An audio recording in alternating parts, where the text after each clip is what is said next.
Howdy, y'all. We're going to try something new today. It's the holidays. As you can see, I got wrapped gift boxes behind me, thanks to Minecraft. But we're going to try something a little bit new. It's called JessTalkin, and it's going to be my podcast version of what I do. So let's take a little bit of a trip, and I'll tell you about it. You don't have to watch the video. This is going to be you can listen to the video type thing. If there's something you need to see on screen, I'll let you know, but by and large, it's just going to be me sitting there going, drool, drool, drool, drool, drool. No motion, no nothing happening. But I'm going to be prattling on. So what I thought I would do is talk about things that are not necessarily Minecraft. Politics, ooh, scary. Economics, geology, gardening, painting. I do all those things. Knitting? Yeah, I thought I'd throw that in there, see if you're paying attention. In any case, it's going to be stuff that doesn't necessarily have to do with Minecraft or gaming. And let me pop through the door here. There we go. I'm going to find a spot that's interesting, like this, and it's just going to be like this. I'm going to stand here and I'm going to talk and talk and talk and talk. Now, here's the thing: because it's going to be commentary, it's going to be thoughts, it's not going to be reporting, it's not going to be instruction necessarily. I'm going to turn the comments off because there's going to be a lot of opinion, possibly, and you may not agree with my opinions. That's fine. But I don't need to hear that you don't agree with my opinion, so I'm turning the comments off. I did want to discuss something before we head into JessTalkin. By the way, did I tell you that's going to be a separate playlist, so you can listen or you cannot. I don't remember. You know, I'm old. But I've learned something about the algorithm at YouTube. If you do not interact with the videos, you will eventually be taken off the subscription list. So, if you are subscribed, thank you. Ow, I hit my head. It's greatly appreciated. If you aren't subscribed but you watch the videos, that's great too. I ask you one thing, though. Please give me a thumbs up if you watch the video, or put a comment if you can put a comment. You're not going to be able to in JessTalkin, but everything else, even if it's just a dot, put a dot, put a heart, put something, don't care. Just interact with the video. That is going to greatly help me and the channel continue to do, well, I don't know if you call them interesting, but different things. We're going to experiment. We're still experimenting here. So without further ado, I'm getting dizzy. I'm going to switch off to our first subject of, well, it may not be the first subject, but it'll be a subject from JessTalkin. And given that it's the new year, new president, new economy, blah, blah, blah, blah, blah, blah, the next thing I am going to work on is something to do with investment, which I think if you're young, you all need to learn something. So this is not going to be advice. I'm going to show you what I have done. I'm going to show you what has worked, possibly. And we'll just kind of twiddle on from there and see if you like it. If you like it, let me know by giving me a thumbs up. If you don't, let me know by giving me a thumbs down. Either way, you're interacting with the channel. So without further ado, I will be back in a moment.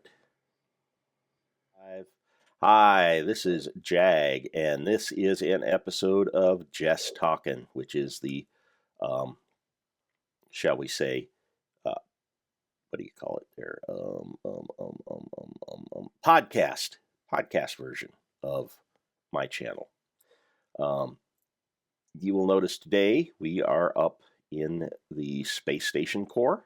I am in creative mode in case I'm do something stupid right now. Just saying. You can see I was doing some measuring up here for things to do with the space station, like How high can we go? How low can we go? Where we want to go left and right, so I can see where I can put things. I do have a design in mind. That is not what we're here for today. So I'm going to stop distracting you by moving around, and we're going to start the podcast. It has come to my attention, it being, new president, end of the year, new Bitcoin cycle, crypto cycle, whatever you want to call it. A lot of you are young. And by young, I mean under 40, under 50. You're young. You still have time to learn how to invest and to invest. Your parents should have had a discussion with you. By the way, this being a podcast, there is no comment, so please do interact with the video by giving a thumbs up or a thumbs down. Do something to interact, because apparently YouTube is expecting it now. In any case, back to the subject at hand. Your parents should have had a talk with you. They should have had the talk, not the talk, but this talk around 16. You needed to start saving money when you were about 16, so that you learned how to save and how to budget. If you did not do this, if your parents did not teach you this, I give you my heartfelt apologies that they let you down. The thing is, in today's society, even more so than when I was young, you need to start planning for your retirement as early as possible. If you want to have any chance of having money when you get older, you need to start saving. You need to learn how to budget. You need to learn how to live within your means. You need to start planning on putting money aside to work for you in your later life. So if you're 16, this is a fantastic time for you. Start saving money. That's the first thing you got to do. Get a job. Figure out what you need to pay your bills, whatever you have for expenses. Put a little extra money aside for those times when it's a rainy day. It's called a rainy day fund, because something's going to happen. Guarantee it.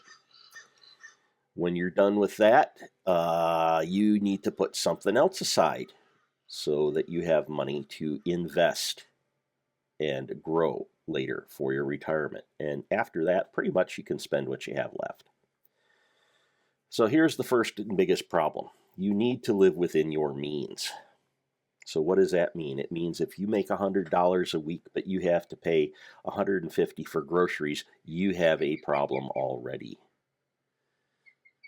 So you need to either figure out how to increase your income or decrease your expenses. Okay. I can't tell you this is financial advice, because it's not. I can only tell you what I have seen works and what has worked for me, and give you the results I have come across. But living within your means is a big thing. Don't get into debt you can't cover. That doesn't mean don't take out loans, don't use credit cards at all, because you need to have a credit score. You need to have a credit history. But if you buy something on credit card, you want to pay that charge off within no more than 3 months. If you buy a car, you want to pay the bulk of that car in cash and finance about 6 months worth, or finance it and then have the cash in the bank and pay it off within 6 months. This builds your credit. It also means you aren't living on debt. Second part is the backup, the rainy day fund. You got to have some cash in the bank. You got to have some cash available, liquid, in your hand, ready to use in case something bad happens. Say you lose your job. How much money do you need to have on hand before you can get a new job? The recommendation is 6 to 8 months. So figure out how much money you make in a month, or how much money you need to have to live for a month, and multiply that by, say, 8. It's going to be a daunting number. Trust me, I know. That said, once you get to this point, stress in your life is going to drop immensely. You're living within your means. You got 6 to 8 months backup. You got not much to worry about. People can't hurt you. Life can't touch you nearly as easily when you're in that situation. I'm going to tell you a secret. You are going to have a much easier time planning for your retirement and having money for your retirement than I ever did. When I was young, when I was first getting into the job market, I was making $1.50, $1.75 an hour. It doesn't sound like much to y'all now, but it was, you could live on it. You couldn't live on it well, but you could live on it.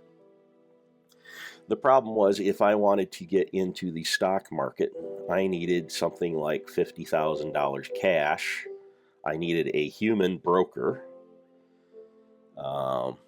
And trying to get $50,000 cash when you're paying rent, paying for food, etc., on $1.50, $1.75 an hour, not very easy. You have things far easier now because you can do everything over the internet, and that's a whole nother subject, is using the internet to invest with, but we'll get to that eventually. Suffice it to say, you can get onto a real brokerage, and I don't mean Robinhood or any of these other phone app things. I want to tell you right now, avoid the phone apps. Phone apps, bad. Phone apps, evil. Don't do it. You're going to want to. And in some cases, it may make sense, but generally, no. You're asking to get scammed and have other issues.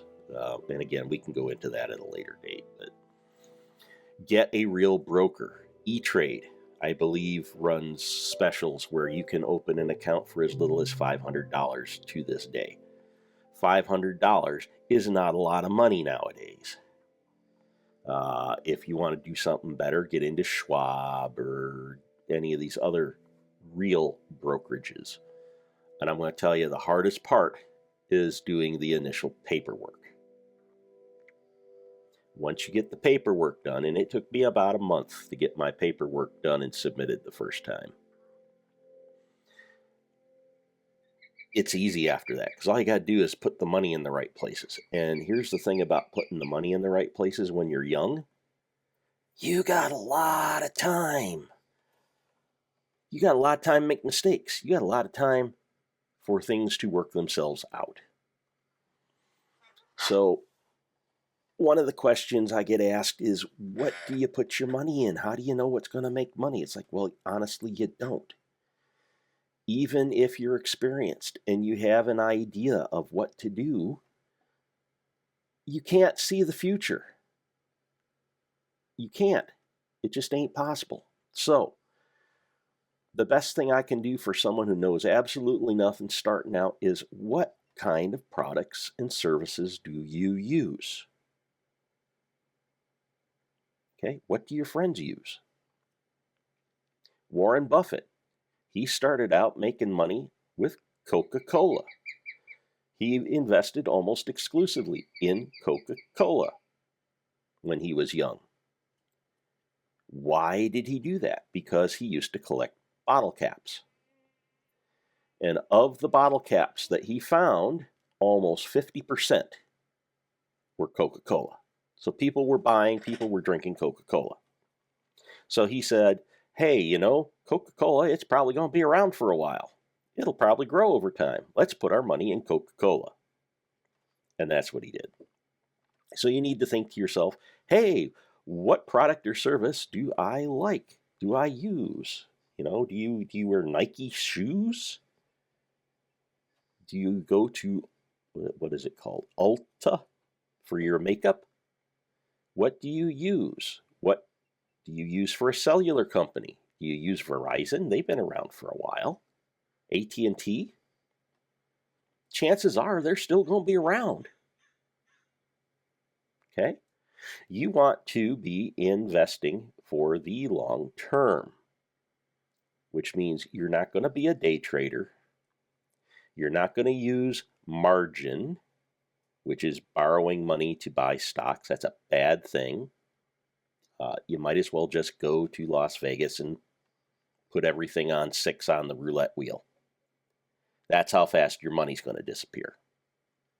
It's gambling. Don't do it. You want to invest. You want to take the money you've got, put it into something that's going to appreciate over time, or pay dividends, which is even better, or appreciate and pay dividends, which is the best you can hope for.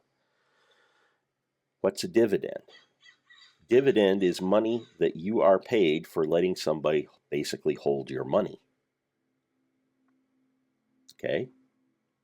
So I give somebody $100. I buy 10 shares of their stock. For each share of stock, they give me $1 each year. So $100 for 10 shares, $1 each year. That's $10 back a year. In 10 years, the stock has paid for itself and is now creating money for me. Yeah, I know. 10 years at 16 seems like a lifetime, because it almost is for you. But quite honestly, it doesn't take that long to pass.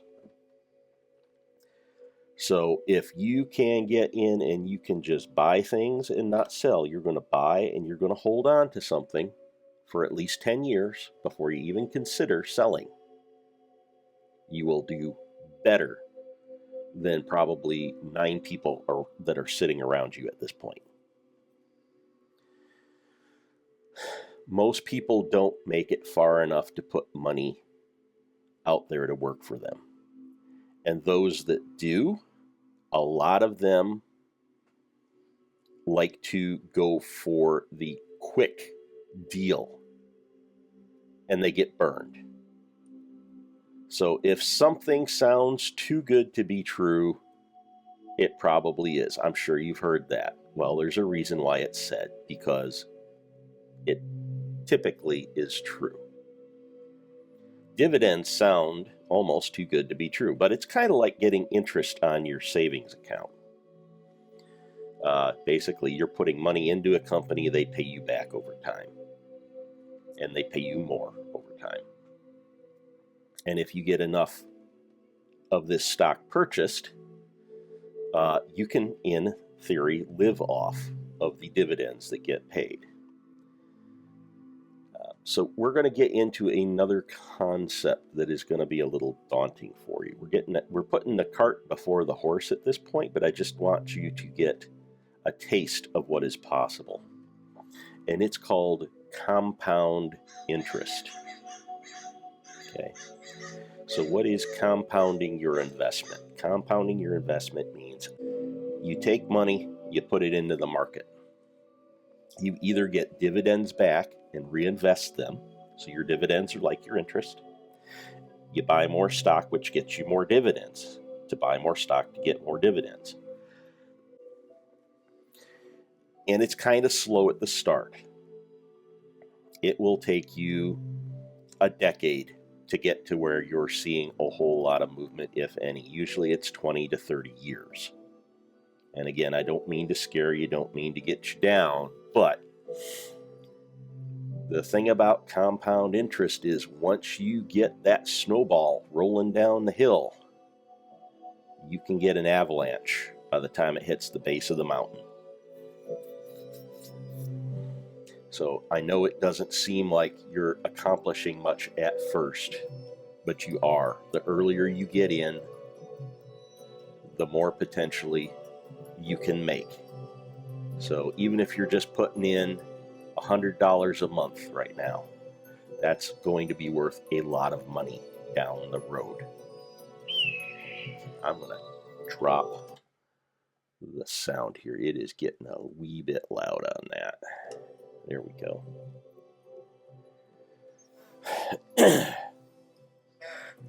So to give you an idea, I've been in stocks. I got in late. I was in my 50s. I have made enough to pay off my debt, and then started basically from flat, got back in, made enough to pay off the balance of my house in one chunk. Basically had nothing, had to restart, And I am now to the point where I am putting money in for my retirement, which unfortunately is only a couple years away. But I'm doing well. Things are progressing nicely. I wish I had been told some of these things years ago that I'm telling you. And if you're older, this still holds true. You still have time. Even if you're in your 60s, you still have time to put something away and get a little bit ahead. Depends on your situation. Again, you got to be fairly close to living within your means and being able to pull money out to put into investments. So those two criteria need to be fulfilled, and they're on my list of quote rules. They're more like guidelines to say when you are ready to invest, and we'll do probably a whole episode just on my list. If you do these things, you're in a much better position to succeed than someone else who isn't following the list. And it's not a guarantee, again, not by any stretch of the means, but it definitely will put you in a better place. So we've touched on things. I hope I've whetted your appetite a little bit, got you to think about the first couple steps, which are living within your means, having a safety net, and saving money to put into investments. Those are the first three things you need to wrap your brain around.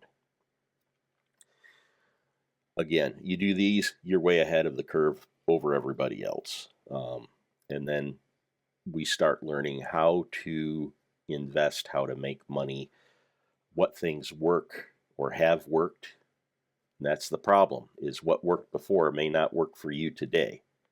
And what works for you today may not work in 3 weeks. That's why none of this can ever be considered advice. It has to be, you got to do your own work, because your situation's different from mine. Here, let's just do a quick example. I had a buddy. We're going to call him B-Boy1. B-Boy1 inherited a stock portfolio. B-Boy1 doesn't have a lot of expenses. B-Boy1 went out and about, I want to say 8 or 10 years ago, it was maybe not that long, bought 10 shares of Tesla for $3,500. That's $350 a share. That seems like a lot of money, doesn't it? Especially when Tesla didn't have a product yet. I told B-Boy1 he was crazy. He was out of his mind. Do you want to know what happened? Tesla exploded. Tesla split their stock twice, one at 5-to-1 and one at 3-to-1. And we'll get into what stock splits and such are. But basically, they made more stock out of a single piece, so more people could have it, which meant more people could buy and sell stock from Tesla. So today, B-Boy1 has 150 pieces of Tesla stock. His cost per share is $350 divided by basically 15. So like 20-ish bucks, 20-ish dollars per share is his cost now. And at the time of this video, Tesla's about at $385. So what's 385 times 150? It's a chunk of money. And most of it's profit. Okay. If I bought 10 shares of Tesla today, that'd be $4,000, but it wouldn't be anywhere near the same 10 shares that he bought. Okay. Tesla may split, may not split. I don't know. I have Tesla. Okay. I've sold Tesla. I've used Tesla to get a little farther down the road. Not like he has. He's a true investor when it comes to Tesla. I doubt he will ever sell his Tesla stock unless there's some huge emergency that occurs in his life. But this is the thing. When I got into Tesla, it was a different situation than when B-Boy1 got into Tesla. B-Boy1 is reaping the rewards. something that worked out for him. I've got a few things that have worked out for me that he hasn't been involved in. But I have a lot less time to fool around. He can afford to wait years before he has to decide what to do. My time is far shorter. I am over 60, in case y'all didn't know that. So I don't have 40 years to mess around. Anyhow, we're getting a little long in the tooth on the chat here. Next time I will probably script this out a little bit better, but this is just the beginning. If you like hearing about stocks, crypto, business, etc., we can do more on this subject. If you don't, put a thumbs down and tell me no. If you do, put a thumbs up and we'll do more. So, till the next time that we're just talking, we'll see you around. So, bye. You enjoy your holidays.